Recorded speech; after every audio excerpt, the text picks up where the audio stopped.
For today's video ay susubukan natin mabuhay sa kagubatang ito ng 24 oras.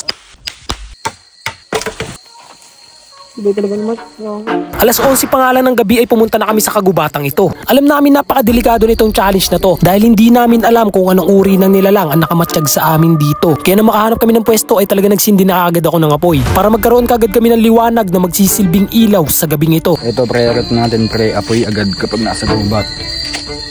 Napakalayo kasi nito sa mga bahay eh. Pagkatapos namin gumawa ng apoy ay nakapagdesisyon na agad kaming humanap na makakain. Sige pre, labo nga to.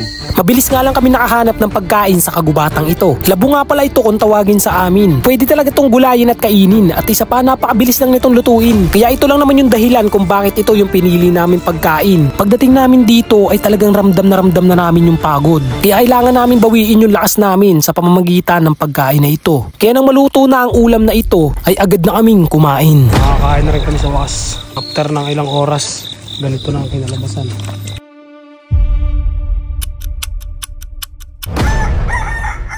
Pagsapit nga ng umaga ay agad ako naglibot para makita kung ano nga ba yung itsura ng lugar na pinuntahan namin. At habang naglalakad ako sa gitna ng kagubatang ito ay unti-unti kong nare-realize na napakaganda pala talaga ng ating kalikasan. Kagaya na lamang ng isang punong aking nadaanan kahit wala ng dahon na nanatili pa rin nakatayo dito sa gitna ng kagubatan. Kaya mas mabuti talagang alagaan at ingatan ng ating kalikasan at matutunan natin sa sarili natin na ito ay unti-unti nating pahalagahan dahil bawat panahon at bawat taon ay unti itong nagbabago. Kaya dapat itong ingatan na talagaan para ang mga susunod na henerasyon ay kanilang masaksihan ang tunay na ganda ng ating kalikasan. At ako si Jarmat na nagsasabing lahat ng bagay may dahilan and this challenge is done.